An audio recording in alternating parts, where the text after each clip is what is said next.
Thanks for tuning in to Try 5 Talk with your host, Daniel, Craig, and Joe, as they spend the next hour talking with special guests and talking tech and tips.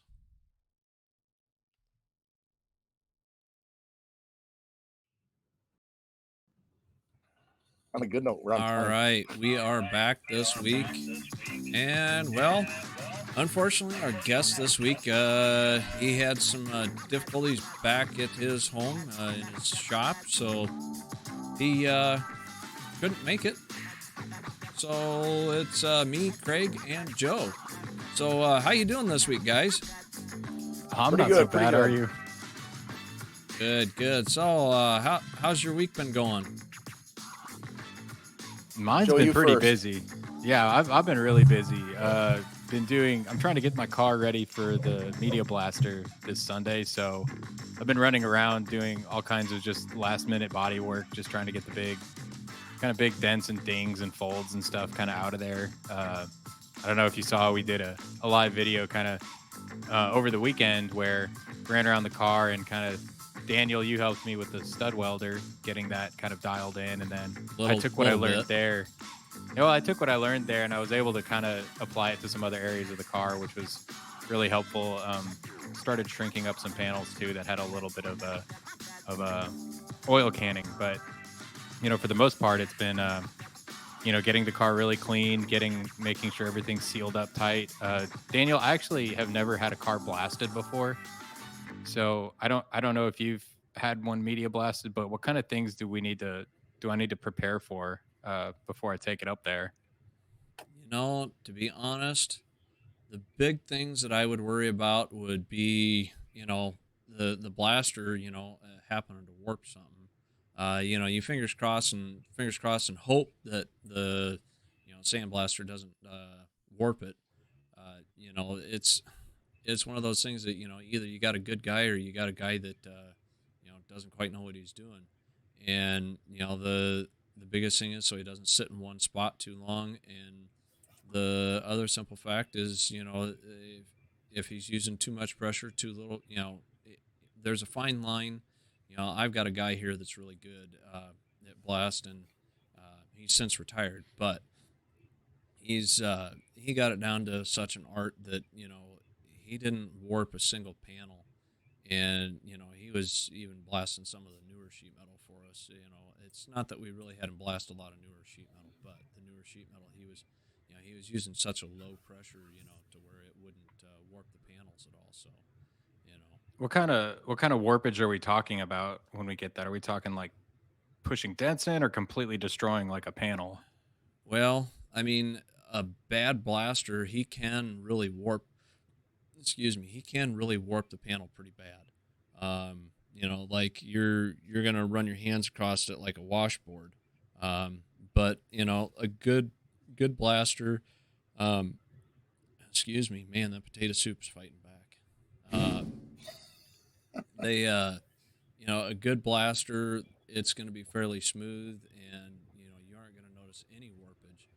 And the biggest thing is, you're hitting it with, and it seems like you're just hitting, with minuscule little, you know, rocks that are, just itty bitty. It's sand.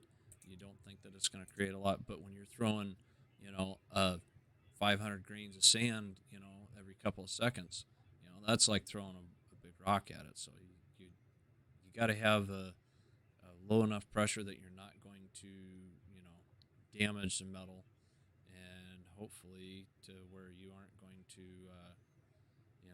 hurt anything. Now is excuse me. Even my voice is going.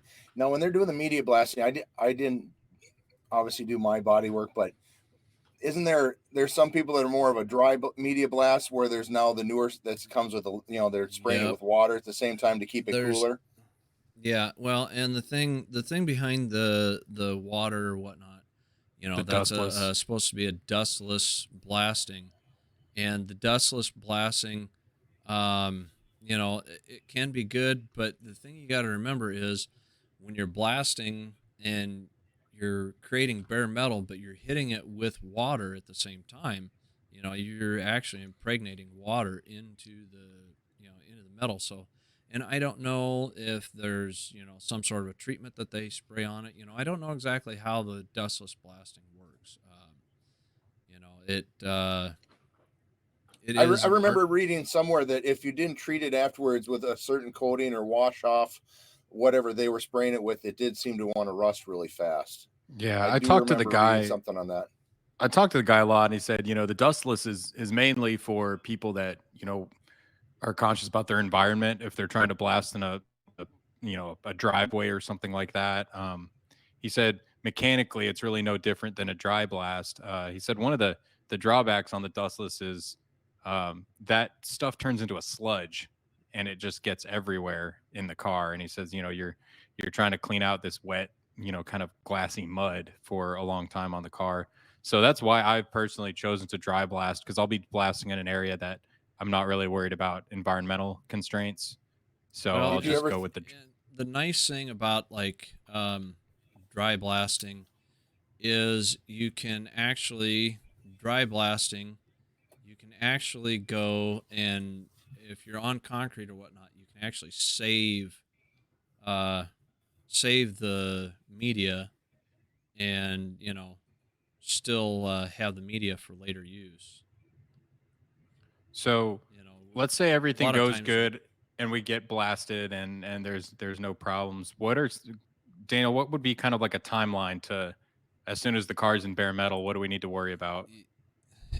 I've had some stuff that's come back from the sandblaster, and we let it sit for a week, a month, um, and we haven't put anything on it, and it's been fine. But I would say probably your better bet is get on it as quickly as possible with a primer of some sort, whether it's a epoxy or you know something of that sorts, to seal it up. And I'm not saying that you have to right away, but you still have a little bit of time.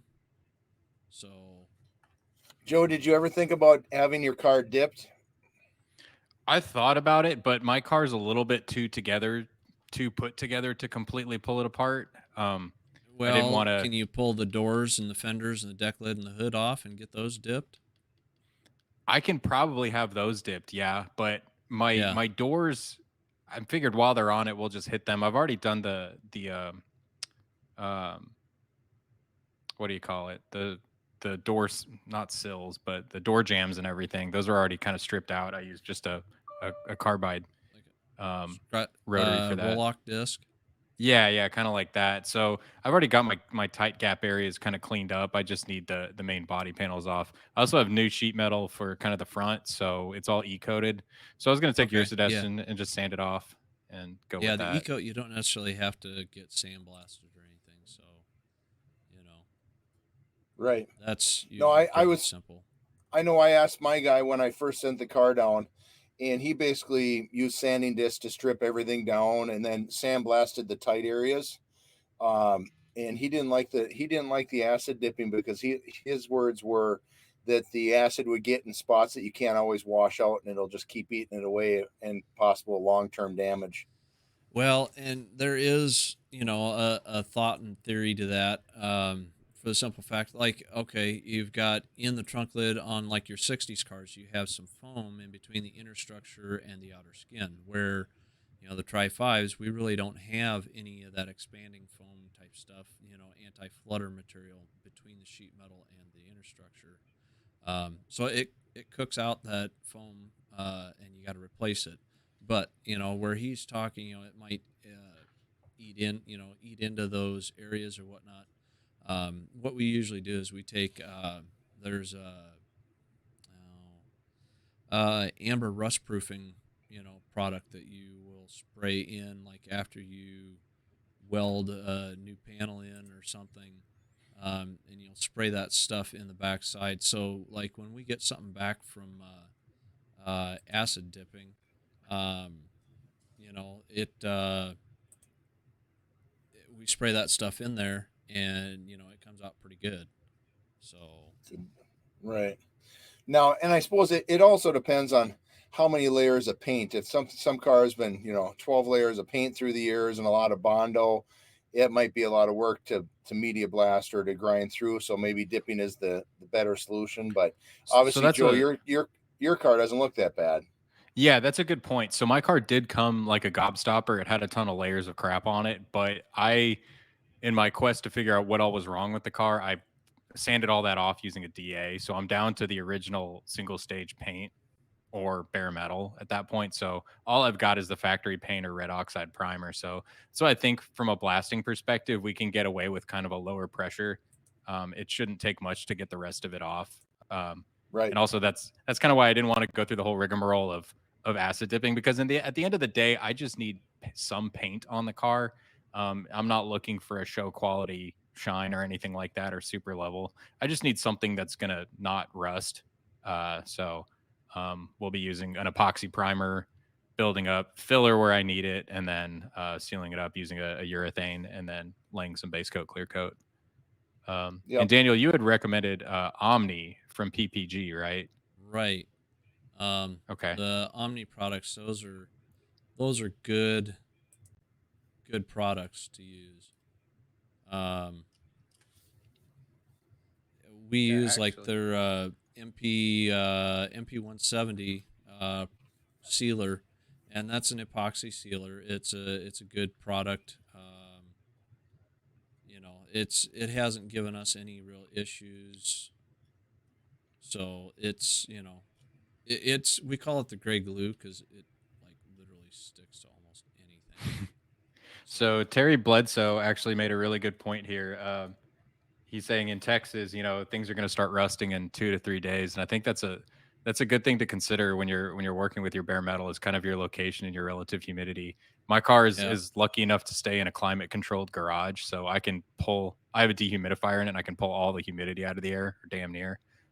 So I might be able to get away with it, but that is a good thing to be conscious of, especially if you're down towards the coast or somewhere swampy. Just how quickly things will start to rust up. Um, and see, John Hammond saying using his 40 a DA and a 40 grit pad to do all of his stripping. And after stripping my car with an 80 grit DA, it honestly, it wouldn't have taken much more work for me to go down to bare metal. And so that's why I see things like the Eastwood SCT tool and DAs and stuff like that. I do think that's a viable, practical option if you have the patience to spend a weekend just grinding on your panels. I think that would work. The reason I don't want to Right. do that right now is because I'm trying to get into my firewall, into the drip rails on the top, just all these little tight areas that, while we're at it, let's just blast it and then just get that all over with. So Matt, when I came in a little bit late when you were doing your live video the other day, but there was a little crease dent in your passenger door, wasn't it? Yep. So is that your first time using the stud gun?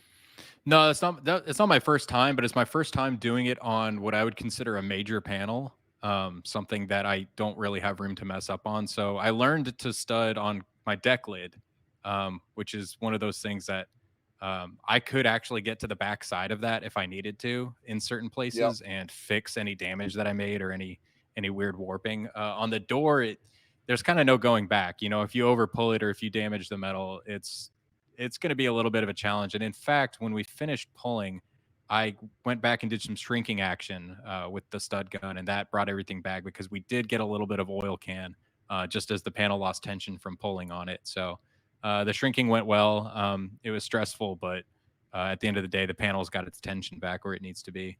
Explain to me how'd you use the gun for the shrinking? I know they talked about that night, but I didn't listen.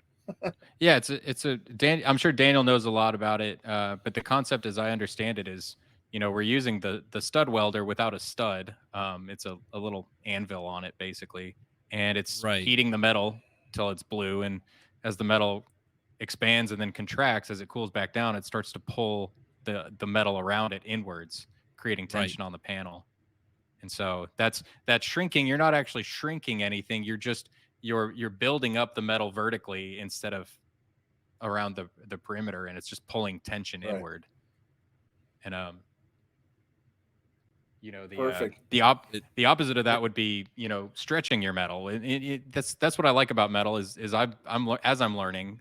You can you can basically make it do anything that you want. So to stretch it, I just do a hammer on dolly technique, where you get that nice ping sound on the dolly that you usually try to avoid. But that Right, is and usually you pretty try to reliable.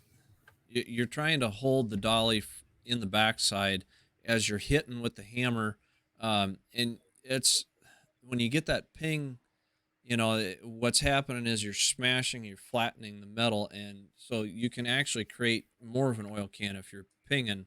And it's not that uh, the thing that you try to do is have the dolly in there, flat to work the metal to it. Kind of like with an anvil and a hammer, you're trying to work and reshape the metal.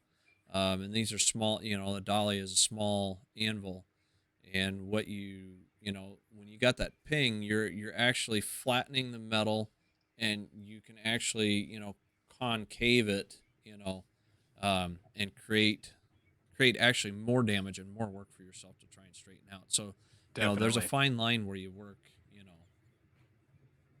Yeah, and try and, and and for me, try and it's not stretch it. constantly checking my work. When I was shrinking, something I've learned is, do a shrink, use the stud gun, and then check it. Don't try to do 2 or 3 and run down there and then check it, because like, it doesn't take much to get that panel Nope. tension to start like, it doesn't take much at all. A couple pings with the Now, dolly and it's stretched. Um, did you use Yeah. a wet rag or anything to cool it down in between or anything like that?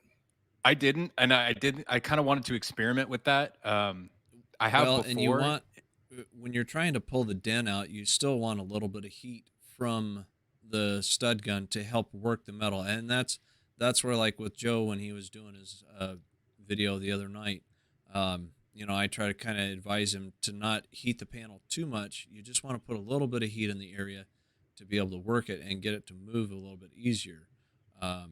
And what happens is if you get too much heat in the area, it will move too easily and then create a high. So you want to just put a little bit of heat into it, enough to get the stud to hit, and make full contact, and then you pull the dent out from Yeah, there. that's definitely true. And that panel, you could tell after a while, was getting warm. But one thing I Right, noticed, when I was shrinking, I wasn't cooling it down with water or compressed air or anything, because I wanted to see the rate of change in the panel as it cooled. And right, so imagine we're going from an oil can situation, hit it with the stud gun, and then as it cools over maybe 30 seconds to a minute, I could see that tension start to kind of relax out of the metal, and kind of get right, an understanding, what does one hit with the stud gun really do to the panel. And so doing that, eventually once it got to room temperature, it was where it was. But it was cool seeing it transition slowly. The stud gun doesn't happen instantly. Temperature of the panel really affected how quickly things right. moved around. And so Now, temperature is a are big you deal. going to hammer and dolly it anymore, or maybe do some filing to see if there's any high spots before you decide that it's good enough to throw some mud on it? So I've been using Daniel's technique, going around with a slap file. I also have a Vixen file that I've been using to just kind of check my highs and at least know where they are mentally. They're all within about an eighth or a 16th at this point. And Daniel Well, and it, did mention that I could do body work once I do have epoxy on the car. So at this point, Yep. I'm gonna go blast it. I think it's straight enough to where I can roll it back into the garage, clean it up, and then roll on some epoxy, and then evaluate from there. I think one of the problems I have right now is visualizing the car. I'd really like to use a wet check technique, and get some water on the panels and kind of play with the light a little bit to see the general contours of everything, see if there's anything that I really need to address. And then I think epoxy will let me do that. Plus with epoxy, I can, once the car's in epoxy, I can wash it and clean it, and work on it that way too. But I Yep. think for the most part, I'm checked. And then, of course, it's going to be guide coat, filler, sand, repeat for the next 2 months of my life. But yeah, we'll be using a lot of guide coat, a lot of checking. But for the most part, a file has been really helpful. Daniel showed me a way that I could use a file to kind of create a pattern in the panel, and right, check you it that way. create the pattern in there so you can kind of see, you can see what's going on. So, Hmm. Now, Daniel, when it comes to block sanding, I see a lot of camps using sanding blocks, really long blocks, and then I see others using DA sanders. Could you comment well, a little bit on why or when you'd want to use one or the other? Well, in like your DA type sanders, uh, you want those. You want those for knocking down your initial layer of body filler. Um, and with those, you want you just want to knock down the filler. You want to knock down the highs, um, and not necessarily go too far. And the other thing that you got to remember is that when you're knocking down your initial coat of filler, um, that's just your fill coat. You're not necessarily looking for, um, you know, getting it straight or getting it perfect, because that's just your first lay down coat. So it's not going to be perfect. So it's just like I says, it's just there as your initial fill coat.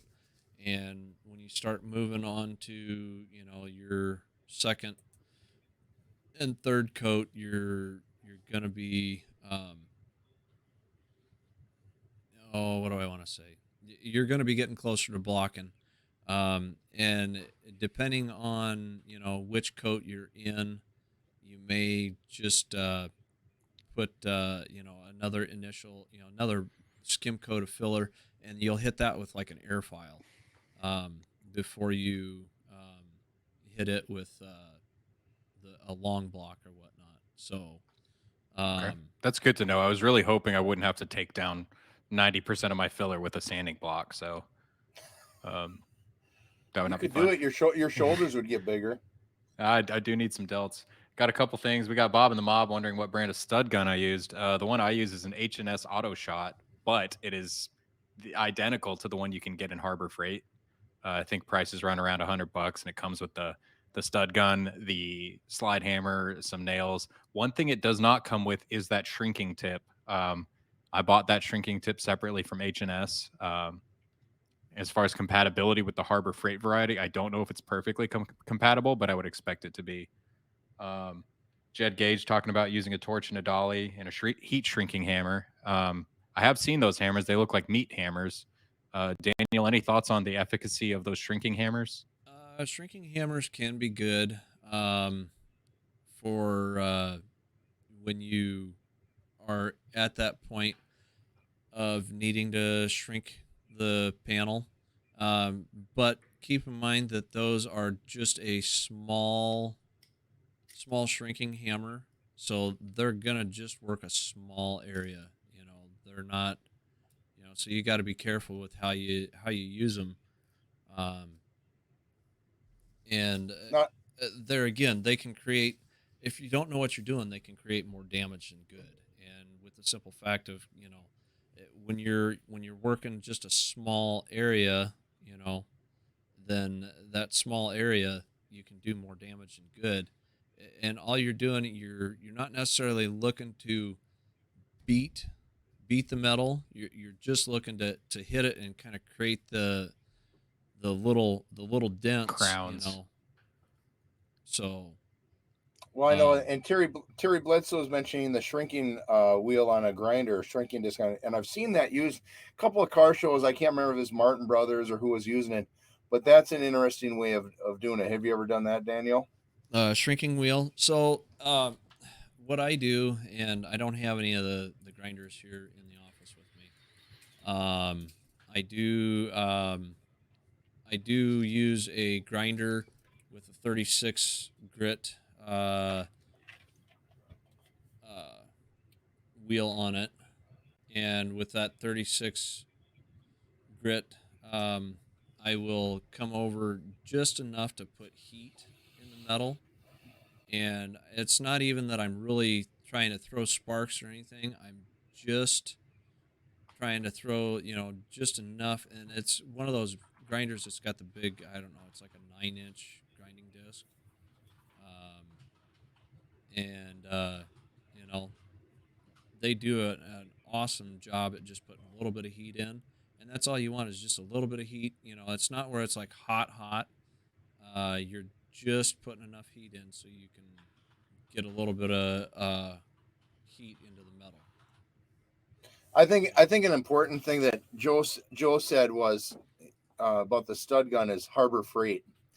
And you probably wouldn't have caught me in a Harbor Freight 5-6 years ago. And now I am, your select member. I'm there on the first of the month, getting the double discounts, all that kind of stuff. And I just watched a video, and I should post the link. A guy, him and his best friend went into the mechanics business, and the one guy outfitted his whole shop with Snap-on tools, which we know what that costs.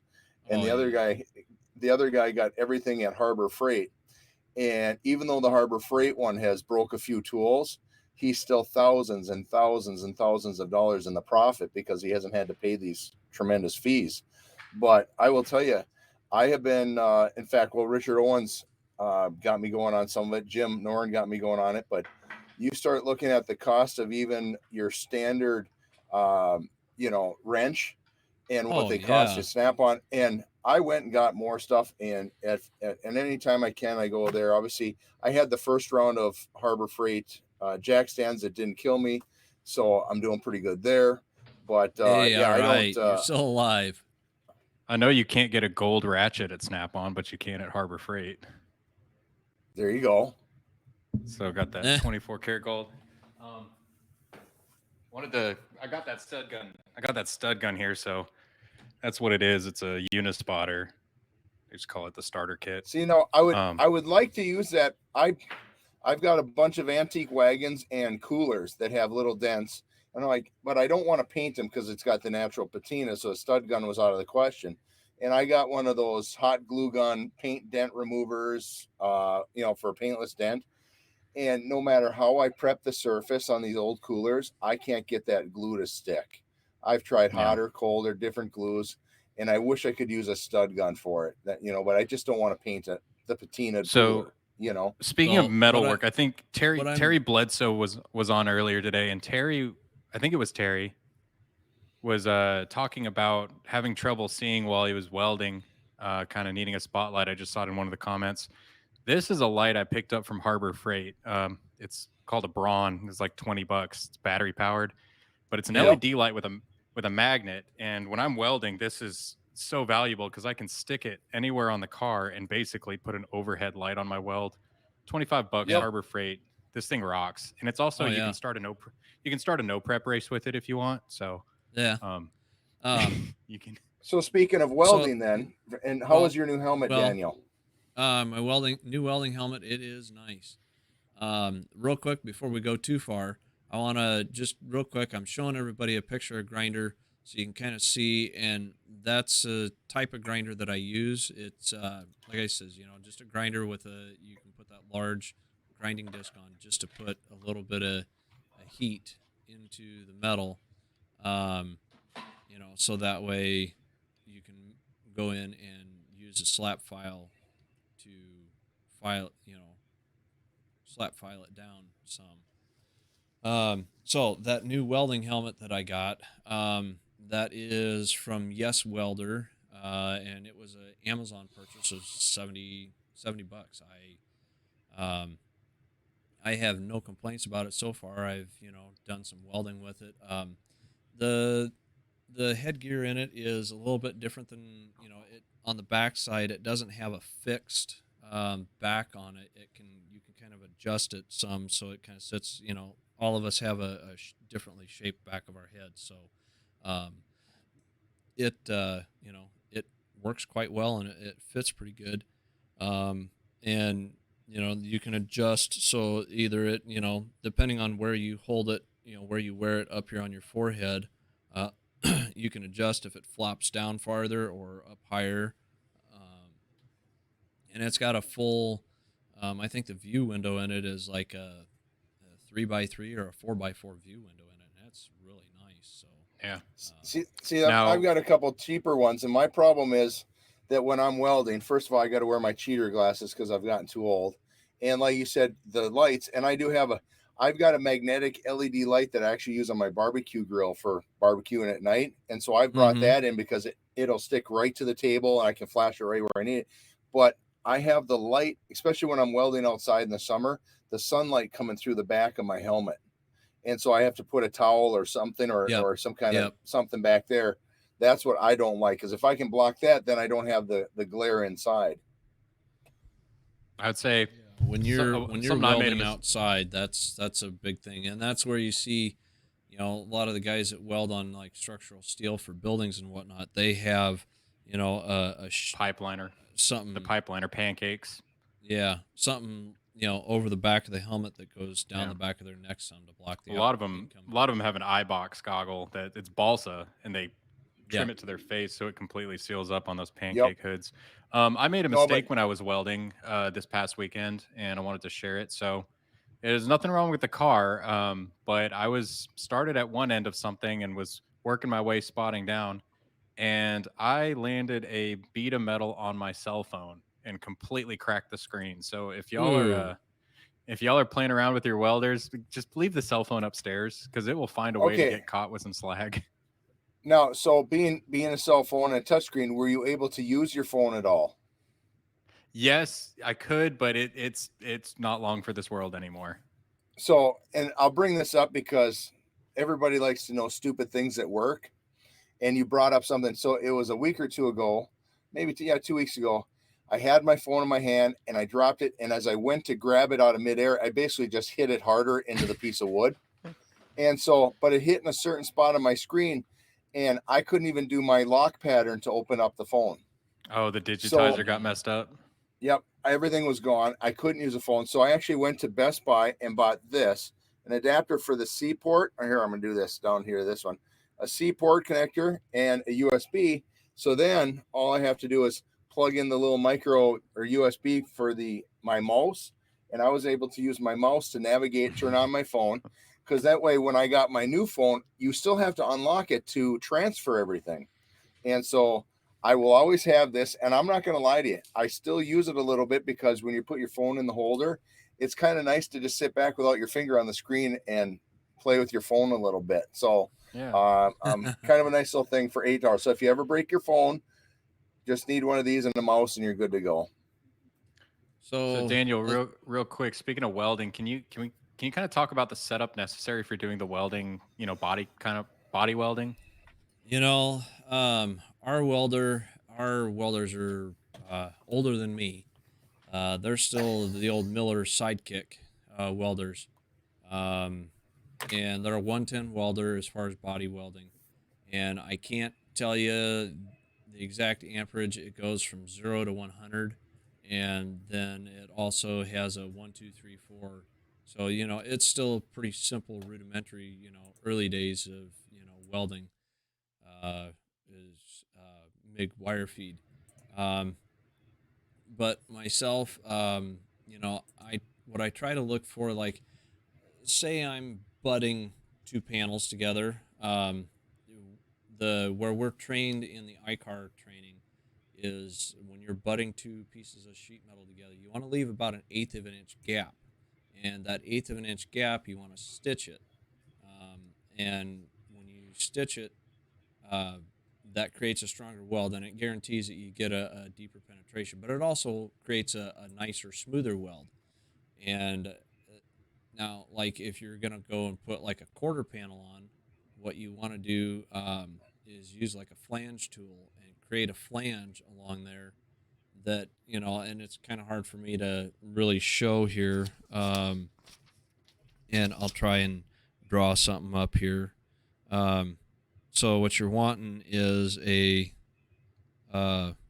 flange for the pedal. So what you want here, I'll show you guys real quick here so you know what I'm talking about. So what you want is up here, you want the, you know, parent metal to have, it's got a flange and an edge, and then your new metal will come up to it. And so when you're doing like a quarter panel, you want a flange edge on there. So that way everything on the, you know, there's a backer behind it, and it, when you're welding, you've got something behind there that it can penetrate into, and there you can actually turn the heat up some, but you still only want to kind of stitch weld that stuff. And by stitch, I mean, weld like a quarter to half an inch, move down, 6 or 12 inches, do another, half or 3/4 inch stitch, and you're just coming back, you're welding, and that's because you don't want to get warping in it. And today's newer metals, that's really difficult. They I warp would if you not look like at it. them wrong. Yeah. So when you have kind of that lap joint on a quarter panel, what kind of I know that that's usually a pretty cruddy area of a car. How are you kind of protecting these joints from, corrosion and rust once we have it Uh, lapped up? so when you got it lapped like that, and the way you want your lap is, like I was showing here, kind of on my drawing, you want your flange on the parent metal, so that way it's, your flange is down, the lip edge is down, so that way, uh, you don't necessarily have water being able to come down on it, because it's like this, water'd have to come up from underneath. But when we're doing something like that, what we do is we'll take like a amber rust proofing that you can buy at your O'Reilly's or whatnot. I think TransStar sells it, and I don't have the number off the top of my head. And you can spray it up in, so long as you can get up into the area, you can spray it up in that back area to keep, any kind of moisture or whatnot from digging its way back up and in. Yeah. Lance in the Mob has a good question. Daniel, have you ever worked with silicon bronze? Silicon bronze. No, I have not worked with silicon bronze. I've heard that it's a good product, but I've never used it. Um, It's kind of and like I lead would, without the problems. yeah, but the other thing is bronze, you know, uh, brazing and bronze is, it's an old way of welding, and I don't know. There's times where I forget what the issue was with bronze or brazing, what it causes issues with the newer paints. Now the silicon bronze, I think that they have it sorted out to where it doesn't cause problems with the Yeah. newer paint. Um, so you know, I I think you, haven't I yeah. haven't done it, so I can't say one way Terry or the other.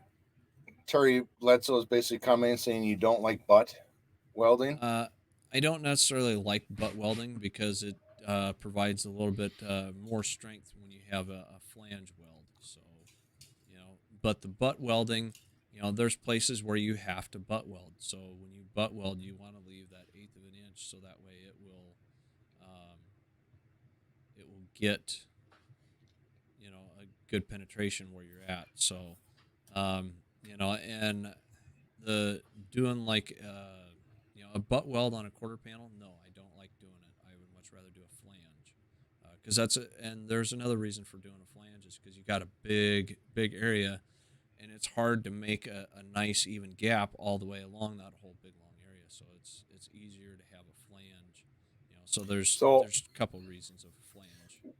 when you use a flange, say you're going over the rear quarter and it's going through the wheel well area where it's going to get water and stuff splashed up, right? Mm-hmm. Would you, and I'm a bad scenario, would you ever seam seal or from the backside try to fill it Uh, somehow? like I says, the backside, you'd spray it with the amber rust proofing to help, and it's basically it's a cavity wax. If anybody remembers the old days when they would Z-Bart, they would tell you, oh, we can have Z-Bart do a treatment on your vehicle and it won't rust.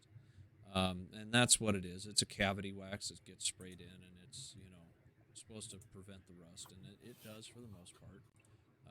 Okay. And Jeff Hodges was asking about weld primer.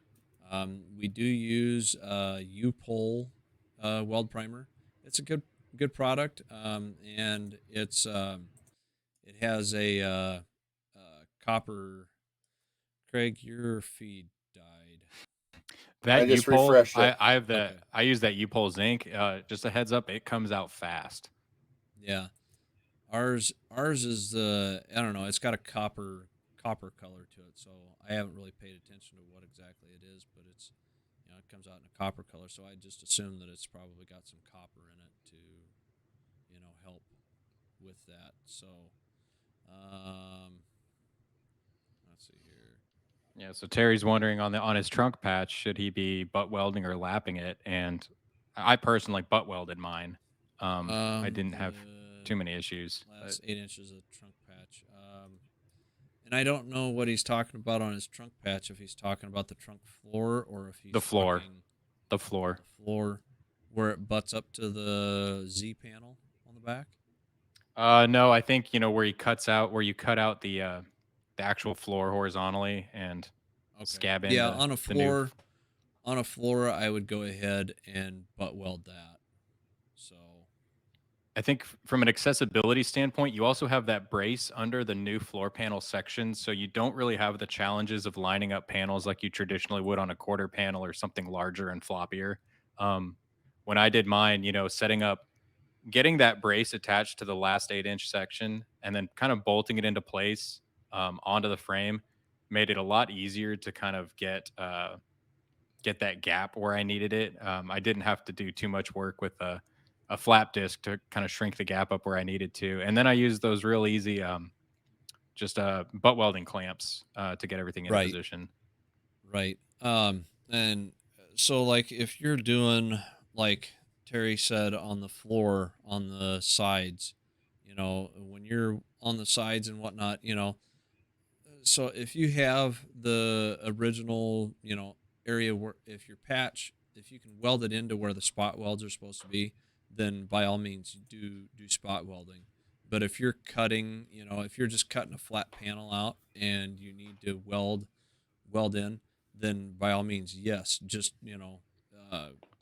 weld it, seam weld it, and call it a day. You don't need to flange that. You'll be all right there. Yeah, Terry. On those floor sections, including the those dog legs, I found that rosette welds worked really well there to kind of imitate the spot welds, mainly because access to that area with your MIG torch is going to be pretty cramped, and any other type of weld where you're going to try to run a stitch or even maybe run a bead is going to be pretty challenging. Number one rule of welding is be comfortable, and just pointing it at that, drilling a hole, pointing your welder at it, and just holding the trigger till it fills up. It did a good enough job for me on the sides where those dog legs met the tail pan, or where they met the floor pan. Right.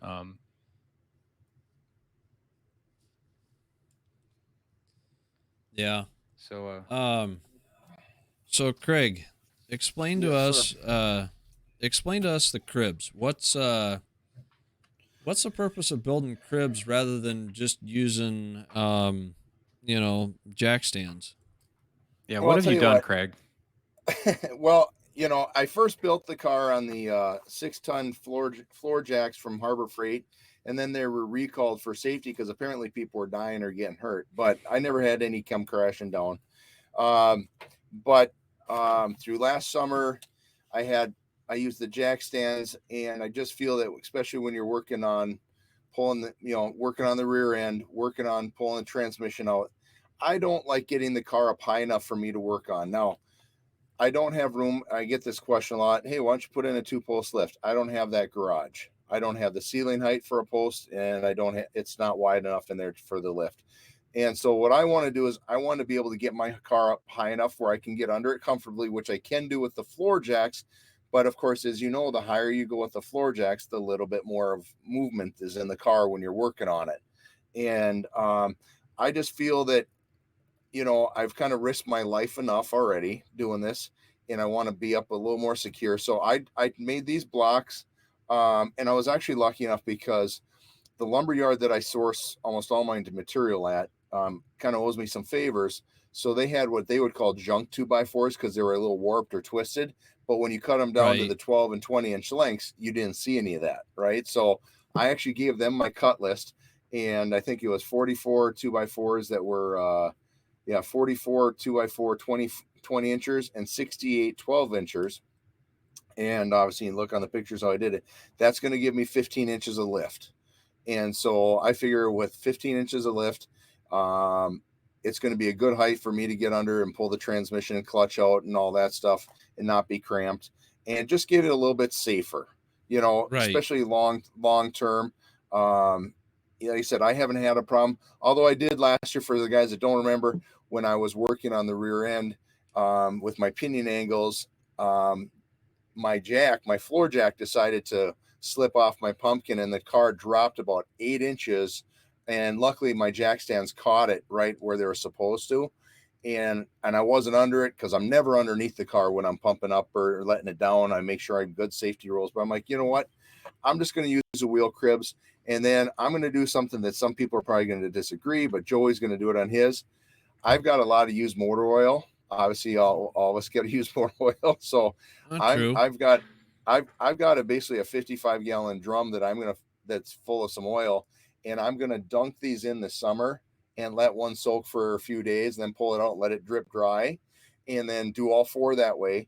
And basically, it's gonna soak into the pine wood, and that way I don't have to worry about paint stain, and I can stack them beside my garage when I'm not using them. I've done this before. Motor oil works fantastic. It does cure out once you leave it out in the sun. It will stop dripping and spreading. So it's not an environmental thing like that for me. But I just think it's much safer, and I know there's some guys who go, well, geez, must be nice to be rich and afford all that wood. Well, wood is my life, and they owed me favors. So, but what I did, Joey, True Love, obviously he's very meticulous, and I appreciate it. And I normally always screw everything, but I don't have the time right now. So I use ring shank framing nails, which I already had. But on every joint, I did put a big dab of liquid nails, because that's going to hold better than the nails after a while. And so they're all set for 15 inches. And once I get the car up and set, I'm going to feel really secure about where they're sitting. Cool. Yeah. Just safety, and they're reusable. And the key is, yes, I'm still going to have to use the floor jacks to get up to a certain height, then put a block on top of the jack, and then get, to move them into place. But we're going to be, once it's up, I just feel it's a safer way to go long term. And I don't have to worry about, I'm always worried about getting in and out of the car when it's up on the jack stands, because at 300 pounds, and I'm not 300 pounds anymore, but you get in the car and there's just always that little wiggle. I don't, I'm like, so a couple questions about your cribs though. How much do they weigh? How much is one of the wood cribs? Just one of those cribs weigh? Yeah, as far, because I'm trying to think. 2 things that come to mind is, where am I going to put these, and then how hard is it going to be to move them around, kick them around while I'm trying to work around the shop when I'm not. Well, the thing is, what I would personally do now, I would guess that each one, they're not that heavy, 35 pounds maybe. I mean, you want weight in something like that, but right. I also don't want 200 pounds of wood to mess around with. What I plan to do, if I can, is where I could anytime, is basically put some eye hooks in, put some eye bolts in there, and then just run a rope, so you can just grab ropes to pick it up if you don't want to grab onto the wood or something, or pull it around. But like I said, for me, I've got good overhangs on my house, so I'm just going to stack them behind my garage, and they're going to sit there. And honestly, if 4 years go by and I never use them, it's okay, because it didn't cost me anything at this point. If I feel I want to burn them on a drunken Saturday night, I'm going to burn them, Sell them on Etsy as a coffee table. I come on up and get a coffee table. I'm making like 20 of them. That's what we need to do. Yep. I need to get rid of some wood. So, but I just think, Jed Gage said, can you imagine what we have to go through to get 32-inch tires out from underneath our cars? Jed, that is obviously, especially with any Tri-5, you always worry about getting the tires in and out. Before I restored the car, my dad had 14-inch wheels with G60, whatever that means, right? And they were a 10-inch wide rim on the back and no pocket kit. You had to lift up the car, take the eye bolts out of the front leafs, drop them, all that good, all that stuff, just to get those old wheels out. Luckily now, by going with the 18-inch rims, all I got to do is jack mine up and at the frame, let it sag, and my wheels come right out. Because of the 18-inch wheel, I can actually tuck it underneath and pull it out. Yeah, you got room to do that now. Not on my end. Mine, I can't do that, and I've got ladder bars that are inside the frame rails, but I have to pull the shocks and let the housing drop. But I'm a 15-inch wheel, and I've got mine tucked up in there, and a 15-inch wheel, it's kind of difficult to. Yeah, I'll raise you one. I gotta take the coils off. I gotta droop it. I gotta take the drive shaft off. And currently, I even have to take a brake line off until I get a longer brake line in there. Oh, But really? Okay. yeah, and I've got dual bead locks, so the inner ring has a bead lock ring on it. So I have to massage that up and over the rotor to get. It's a little bit of a pain in the ass, but Yep. it's the car is set up for 315s, so it's set up to really fill up the stock frame width. And height wise too, it takes Well, up a lot of room in there. and see, I know that I could fit 295s on mine. I got 275s, and I could use the same rims, all that. But I wanted to tub it. My guy at the time who was doing my body work, he wanted about $2,000 to put in the mini tubs, which I thought was a ridiculous price, especially when I watch enough YouTube videos. I'm like, hey, it's not that hard. But How much did he want? to go up $2,000? Yeah. And the Yeah, you only can do it thing that would have yourself. helped, the only thing that would have helped if he did that is he would have caught where I had a rust hole on top of the wheel well that I had to later go back and fix after it was painted. He would have probably caught that. But to me, now putting on 315 wheels and tires, now I would be having a problem getting them out. Plus, I don't have my rear end is a 4.9-inch, but it's not narrowed, so you're not really gaining that profile of the deep well that I would have wanted. So I'm good where I'm at, and they come off really nice and easy. So Yeah. That's a good thing. I like that. So who knows? But like I said, and I see John Heavens talked about Race Ramps. Race Ramps is a good company. I've looked at them, but there again, you are spending some big money for stackable plastic ramps, and Yeah. I didn't want to do that. Although I am ordering race ramps for my trailer because Mark Clavine bought some. We have identical trailers. That I think there are 3 or 4 feet long ramps that extend our ramps to go on. And right. And when Brian Reese took a video of me at his house, backing down my trailer, and at one point the aluminum ramp came off the trailer as you go down and then pops back where it's supposed to. And that really scares me because if you're alone trying to do it, and that's because I had my homemade wood piece at the back instead of something more professional. I'm like, you know what? For the couple $100 and not denting my rocker, I'm going to do this the right way. So I will end up buying those. But as far as the wheel cribs, I got the tools, I got the skill, and the wood was free, so I did it. And I just think it's a safe route to go. Yeah, that sounds like a good idea. So, well, gentlemen, this has been another exciting, entertaining evening chatting together. I don't want to cut us short, but it's we've hit close to an hour, and we've all got day jobs that we're half wore out from. So I think we call this evening. We had a good evening, good show. No, you know what? Let us know what you guys think about the. Yeah, let us know what y'all think out there about doing tech talks like this from time to time. Also, challenge y'all, post up pics of y'all's towing setups. I want to see cars on trailers, see what y'all are working with. I do that, then they call me a trailer queen. I think you were one of them, Joel. I would never call you a trailer queen. I'd call you a trailer princess. There you go. Appreciate it. It's like halfway there. All right, well, we're going back down to about 15 or 20 below tonight, so you guys enjoy your weather. Yeah, well, we're going to be cold here too, so I don't think you're the only one. So. Those out in the mob, I will tell you the month of February is full of either street outlaw or street outlaw related people, so you definitely Very good.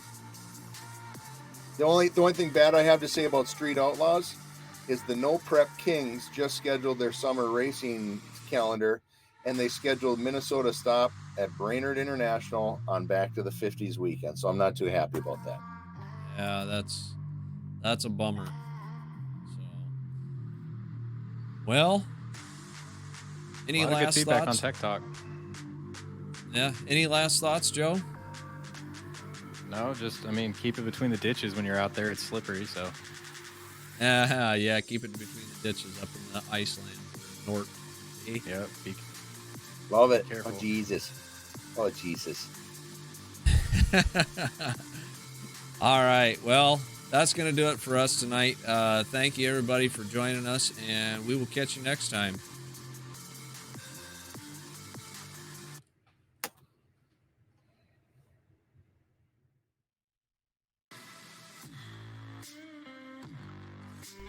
Thanks for tuning in to Try 5 Talk with your hosts Daniel Check, Craig Westfenning, Joey Trulove, and a special thank you for our background designer Chad Reynolds, and a special thank you as well for our production analyst Joe Miller.